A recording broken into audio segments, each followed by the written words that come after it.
छोटे शेयर ऊंची छलांग और काफ़ी सारे हमें सवाल मिल चुके हैं और अंशुल जी हमारे साथ जुड़े हुए हैं। अब मैं यही दर्शकों से रिक्वेस्ट करूंगा कि अपने सवाल फटाफट से भेजना शुरू कर दें और अंशुल जी से अपने सवाल जल्दी जल्दी पूछें।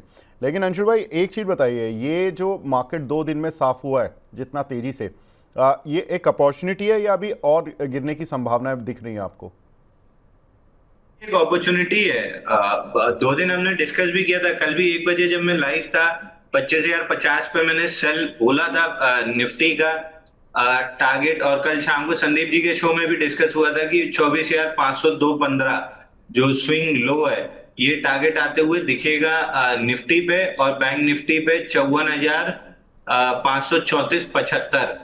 राउंड फिगर पे भी काफी डिस्कशन हुआ था कि 25 पैसा बढ़ा के राउंड फिगर कर लेते हैं। तब भी मैं अड़ा था कि जो लेवल है वही रहेगा, चेंज नहीं करूंगा। तो 55,534.75 निफ्टी बैंक निफ्टी पे आ गया है। और निफ्टी पे जो स्विंग लो का टारगेट था 24,502.15 वो आ चुका है। कल 25,050 पे जिस हिसाब से ब्रेकडाउन आया था, 3 दिन के लॉन्ग्स कंप्लीटली ट्रैप थे।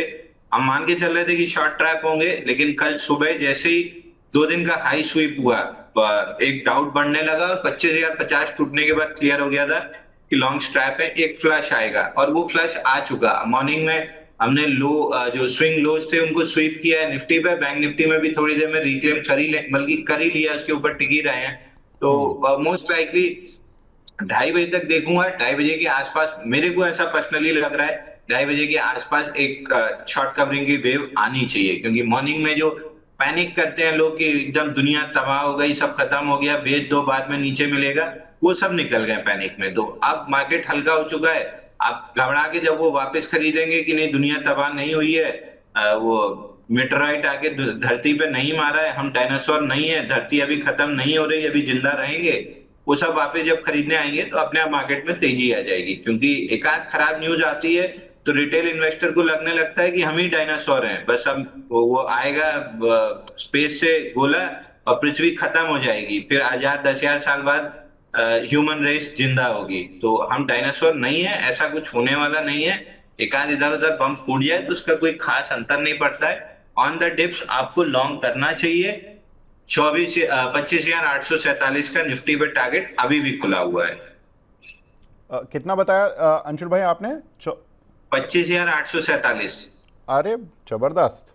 देखिए ये है, इसीलिए अंशुल भाई को ना, मतलब सब लोग लाइक करते हैं कि जब सब लोग हैरान परेशान और थोड़े से उस मोड में होते हैं, तब अंशुल भाई आते हैं, कहते हैं यहाँ से बेच दो या यहाँ से ख़रीद लो। अब देखो आज सब लोग परेशान हैं, अंशुल भाई ने बोल दिया कि ठीक है 25,800 की रेंज में जाएंगे। तो अभी तो यहाँ से हम 24,600 650 पर चल रहे हैं, तो यहाँ से करीब करीब 1200 पॉइंट ऊपर हो गया। ठीक है, ग्रेजुअली जाएंगे, एक दिन में नहीं जाएंगे, लेकिन हाँ यहाँ से जाएंगे। और ये सब चीज़ें होती रहेंगी। भारत पाकिस्तान जब देख लिया, जब हमने अपने ही देश में एक जियोपॉलिटिकल टेंशन देख ली, तो दूसरे के देश की जियोपॉलिटिकल टेंशन देख के इतना क्यों घबराना। हाँ, केवल घबराहट क्रूड ऑयल से है कि क्रूड ऑयल जब बढ़ जाता है तो थोड़ा सा इंडिया के पैरामीटर्स बदल जाते हैं। वो इंडिया हो सकता है मैनेज कर ले। चलिए, तो अब दर्शकों के सवाल लेना शुरू करते हैं। और सवाल में हमें मिला है पहले अंबर सिंगर जी का। अंबर जी गुड मॉर्निंग। इनका सवाल सर कैनरा बैंक पर है, इस पर आपका व्यू क्या रहेगा? एवरेज लेवल बता दीजिए, एवरेज का लेवल कैनरा बता बैंक दीजिए जी। कैनरा बैंक यहाँ से ऑल टाइम हाई जा रहा है सर। ऑन द डिप्स कहीं भी आपको एक गैप छूटा हुआ है 100 रुपए के आसपास। हालांकि मेरे को लग नहीं रहा कि वो लेवल आएगा, बट अगर गलती से मिल गया तो बाई कर सकते हैं। मेजर सपोर्ट 108 रुपए था जो आज टेस्ट कर लिया है, तो आज का लो अब काफी इंपॉर्टेंट है 107.52 का। अगर ये टूटा तो 100 रुपए पे बाइंग अपॉर्चुनिटी मिलेगी। अगर ये नहीं टूटा तो धीरे धीरे करके ऑल टाइम हाई तक निकल जाएगा। ठीक है सर, वोल्टास पर आपका व्यू?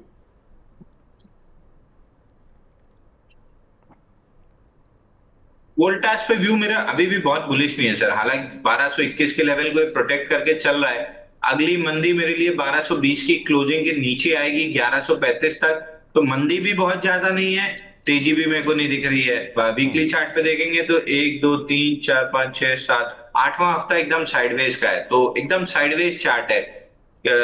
या तो अगले रिजल्ट तक कोई ट्रिगर अभी दिख नहीं रहा, क्योंकि गर्मी वाला ट्रिगर फेल ही हो गया है, तो अगले रिजल्ट तक कोई ट्रिगर नहीं है। तो स्टॉक में कोई मूवमेंट आने की बहुत बड़ी उम्मीद दिख नहीं रही है, साइडवेज रहेगा। ठीक है, तो अभी फिलहाल कोई बड़ी उम्मीद नहीं दिख रही है। प्रीत कौर पूछ रही हैं सर, एनएमडीसी 68 रुपये का बाय किया हुआ है, होल्ड करें या प्रॉफिट बुक करें?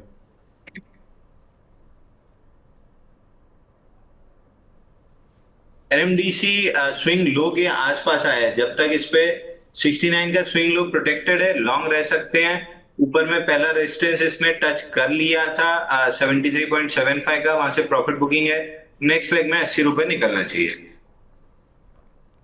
ठीक है। कैनरा बैंक पर काफ़ी लोग पूछ रहे हैं, चलिए कैनरा बैंक पर तो सवाल का उत्तर एक ही रहेगा। प्रिया जी पूछ रही हैं सर, अदानी ग्रुप और टाटा टेक और पावर में फ्रेश एंट्री कर लूं क्या? अंशुल सर प्लीज़ बताएं। सर अदानी ग्रुप में जो ये अदानी ग्रुप पे एक इन्वेस्टर मीट हुई थी, उसके उस दिन तो ये काफ़ी अच्छा शेयर चले थे, अदानी ग्रीन, ATGL सभी चले थे। 2 दिन से सुस्त हो गए हैं, अभी कोई शेयर खरीदना है इनमें से? बिल्कुल, ये डिप आई है सर, डिप में आपको वापस मौका है। इसलिए मैंने 3 दिन पहले बोला था कि 4 दिन की रैली हो चुकी है, 1060 के आसपास अदानी ग्रीन बुक कीजिए, वापस से डिप पे मिलेगा। अगले लेग में 1127 जाएगा, तो ये डिप आ रही है। रैली में आप लोग एकदम ऐसे बुलिश हो जाते हैं कि अभी 1127 आ जाएगा, डिप आती है तो फिर घबरा जाते हैं कि अब लेना है कि नहीं लेना है। तो इस तरीके से ट्रेड नहीं होता है। 4 दिन की रैली मिली थी, प्रॉफिट बुक करना था 708 रुपए पे ATGL, वापस मिलने लगा 660 रुपए पे, यहाँ पे वापस बाई करके चलना है। जब तक 650 होल्ड है, ATGL आराम से 781 की तरफ जा रहा है, तो ATGL लीजिए। अदानी ग्रीन में डिप आई है वो लीजिए। टाटा टेक में पर्सनल पोर्टफोलियो में सुबह मैंने वापस से बाई बटन दबाया जब ओपन लो खुला था। टाटा केमिकल अभी मेरे को ठीक नहीं लग रहा है, मैं एक बार और टाटा केमिकल अभी थोड़ा सा और समय वेट करूंगा। हालांकि 718 में प्राइस एक्शन ठीक है, लेकिन वॉल्यूम थोड़ा सा मिसिंग है, तो मैं अभी और इंतजार करूंगा। बट टाटा केमिकल अभी भी मेरी वॉच लिस्ट में, जैसी बुलिश एविडेंस मिलेगा वापस से बाई दूंगा। बाकी स्मॉल कैप में तो छोटा सा भी सुबह फिनो पीबी पेमेंट बैंक सुबह बाई दिया था, लगभग 4-5% चली गया बाई देने के बाद। तो सुबह से मैंने मिड कैप स्मॉल कैप काफी डिलीवरी दिया है। ठीक है। उस्वाल एग्रो दिया है। अच्छा,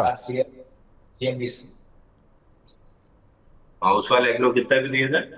104.50। हाँ, 104 रुपए पे दिया है।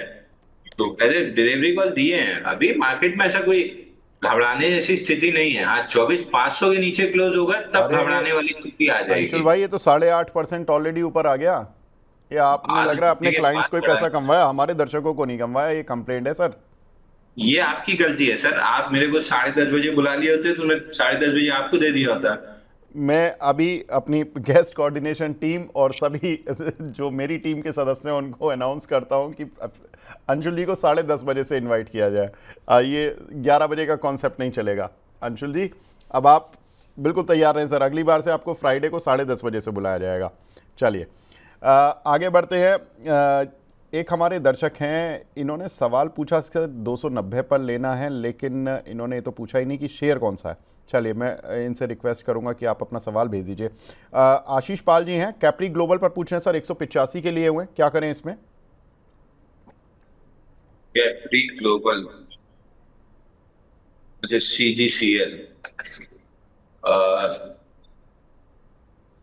CGCL में वीकली चार्ट पे बढ़िया मूव आया था, लेकिन फिजल आउट होते हुए दिख रहा है मेरे को अभी भी।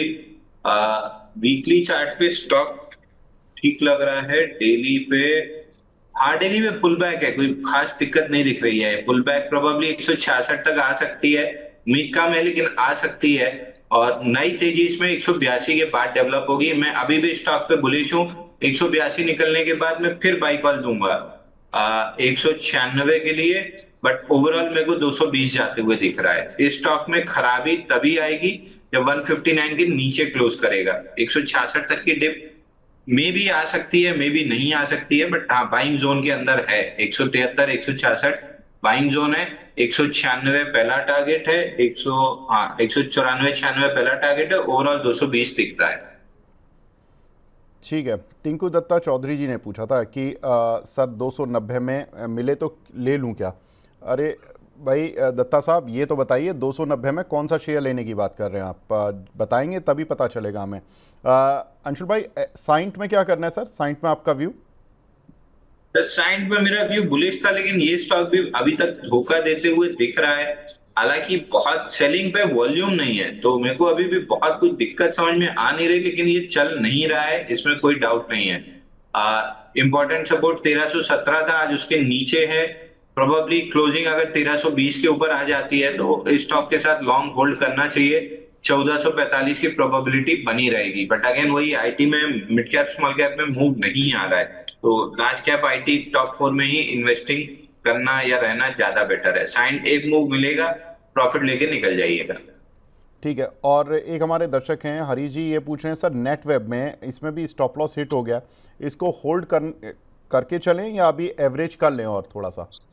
नेट वेब मेरे को याद है सर, परसों ही हमने डिस्कस किया था कि ये मूविंग एवरेजेस के नीचे आगे क्लोज किया और ब्रेकआउट ऑलमोस्ट फेल हो गया है। अगर आपको लगाना ही है तो 1766 करीब का स्टॉप लॉस लगा लीजिए, बाकी एग्जिट कर लेंगे तो ज्यादा बेटर है। तो अभी भी एग्जिट कर लेना ज्यादा बेटर है।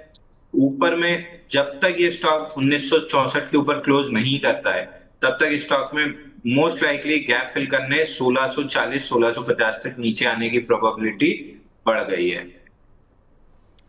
ठीक है। दिविशा शाह जी हैं, पहले तो गुड मॉर्निंग दिविशा जी। इनका सवाल है सर, इन्वेंचर नॉलेज में फ्रेश एंट्री बनती है क्या? और दूसरा सवाल है इनका एचडीएफसी लाइफ में, सर कौन सा ज़्यादा बेटर रहेगा प्रॉफिट के लिए और शॉर्ट टर्म में?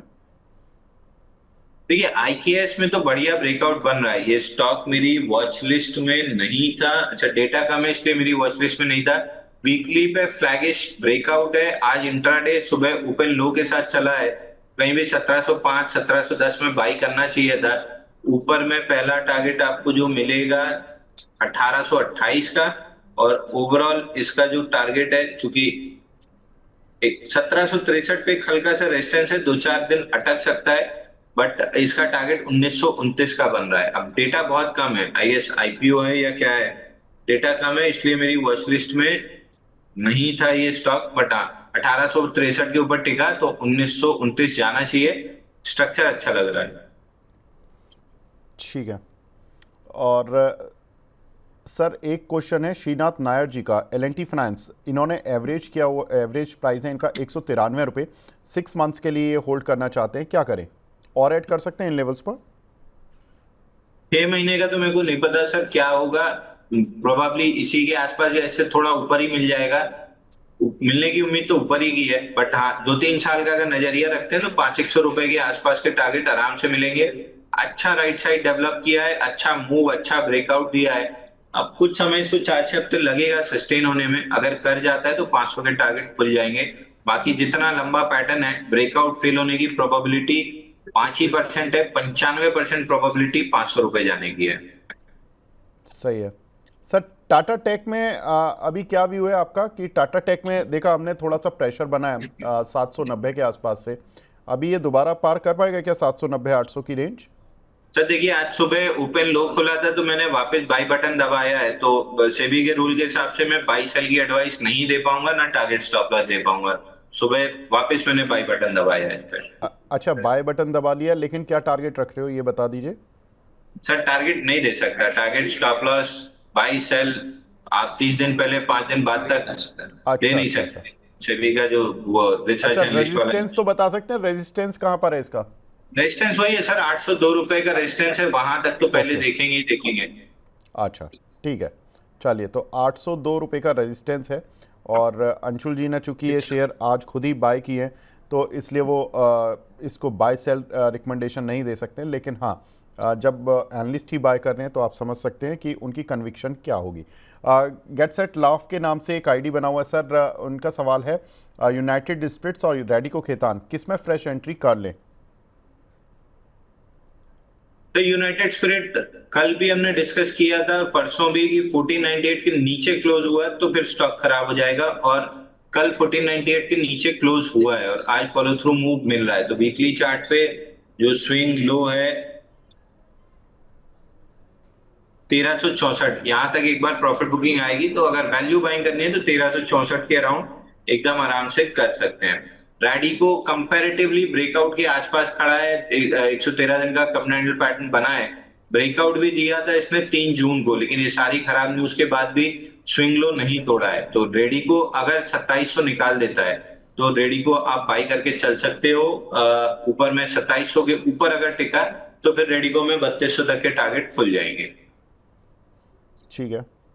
एक हमें यश सिंह जी की सुपर चैट मिली है। इनका सवाल है, सर गुड मॉर्निंग सर, मैंने अदानी ग्रीन 1026 से के कुछ शेयर लिए हुए हैं, स्टॉप लॉस लगाना है या नहीं?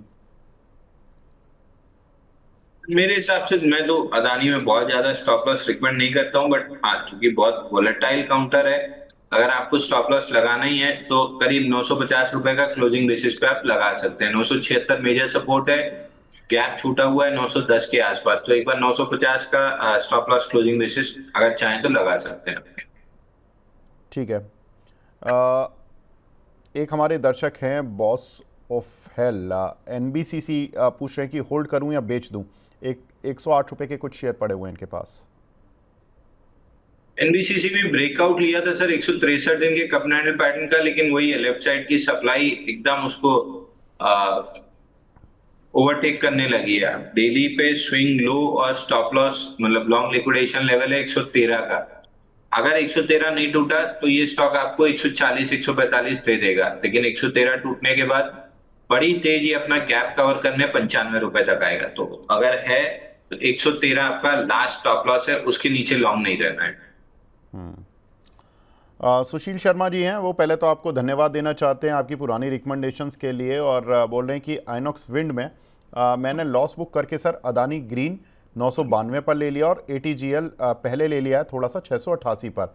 अब टारगेट क्या रहेगा? तो अदानी ग्रीन में अंशुल जी टारगेट क्या रहेगा और ATGL में क्या टारगेट रहेगा सर? अब 1127 जाना है अदानी ग्रीन को, लेकिन अगर आप 1127 के लिए बैठे हैं तो फिर आप इन्वेस्टर हैं, क्योंकि ट्रेडर हैं तो आपको 40-50 रुपए मिलता है तो फटाक से बुक कीजिए, 20-30 रुपए वापस नीचे मिल रहा है वापस ले लीजिए। हम तो यही कर रहे हैं।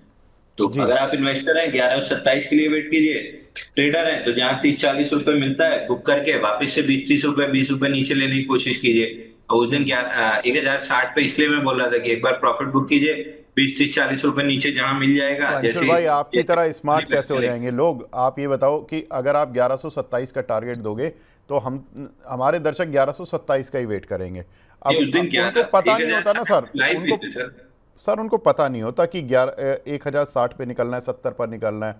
नहीं, उस अब दिन 1060 पे लाइव थे अपन, लाइव आप ही के शो अच्छा, में थे। मंगलवार सुबह संदीप जी के शो में था, तब भी मैं बोला था हाँ 1060 आया है, एक बार प्रॉफिट, बल्कि हाँ 1060 आया है, एक बार प्रॉफिट बुक कीजिए, नीचे में वापस मिलेगा। अब नीचे जब मिला है तो घबराने की जगह यहाँ पे लेना चाहिए। और अगर इन्वेस्टर है तो भी कोई दिक्कत नहीं, 1127 आ ही जाएगा आपका, कोई बहुत दिक्कत थोड़ी है इसमें। ठीक है। चलिए, तो सर डरना नहीं है। और ATGL में क्या करना है सर? ATGL में क्या टारगेट ले लें? एटीजीएल 708 का टारगेट कंप्लीट करके नीचे आया है, वापस से यहाँ से बाइंग करेंगे। 708 718 की रेंज वापस जब आएगा तो जब उसके ऊपर निकलेगा तो 781 खुल जाएगा। तो अब 708 718 दोबारा एक बार वहां पे यहाँ से ले रहे हैं, वहां पे आप प्रॉफिट बुक कर सकते हो। 718 के ऊपर जैसे ही निकलेगा 781 खुल जाएगा। ठीक है। एक हमारे दर्शक हैं प्रांजल जी, ये पूछ रहे हैं सर इरिडा, इसमें फ्रेश एंट्री कर सकते हैं क्या इन लेवल्स पर? इरेडा बिल्कुल एंट्री करना चाहिए सर, यहाँ पे गैप जो था वो गैप फिल कर दिया है, इस पे गैप से रिएक्शन आना चाहिए था। गैप था इसका 158 से लेके 163 के बीच में, आज बिल्कुल गैप के अपर एंड 162.77 का लो बनाया है। यहाँ से इरेडा बाई करके चलेंगे तो 184-85 का रेजिस्टेंस बनेगा, 196 का पहला टारगेट बनेगा। टिंकू दत्ता जी, मैं आपसे हाथ जोड़कर विनती करता हूं सर, इतना मैसेज ना लिखें कि बाकी लोग सवाल ही नहीं पूछ पाएं। सर आप एक ही मैसेज को कम से कम 20 बार कॉपी पेस्ट कर रहे हैं। एक हमारे दर्शक हैं सौरभ सिंह जी, सिनकॉम्फ पर सर सवाल है इनका, इस पर क्या करें सर?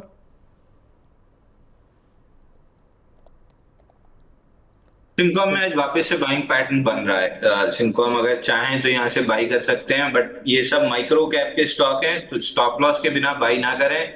20 रुपए 25 पैसे का सपोर्ट है, इसके नीचे क्लोजिंग बेसिस स्टॉप लॉस लगा लें।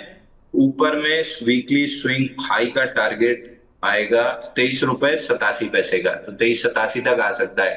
लास्ट वीक भी इनसाइड था, ये वीक भी इनसाइड बारी है, तो may be momentum next week में बने, but prima facie buying pattern आज के सेशन में बन रहा है। अब हमें 2250 लोग से ज़्यादा देख रहे हैं और उम्मीद करते हैं आज अंशुल भाई नया हाई बना देते हैं। बोलते हो, क्या बोलते हो आप? बन जाएगा सर, आप तो तीसरी पार्टी हो जाएगी और आ ही रहे हैं दिल्ली। हाँ हाँ, दिल्ली आ रहे हो अब तो जल्दी आपके साथ स्टूडियो में शो करेंगे। थोड़ा ध्यान रखना, अगर बुधवार को भी हो सके तो हमारे पास ही आ जाना। बुधवार नहीं आएंगे सर, बुधवार मैंने कल आपको मना ही किया था फोन पे कि बुधवार मेरे को बिल्कुल मत छेड़ना। ठीक है, मैं आपको इसीलिए छेड़ रहा हूँ।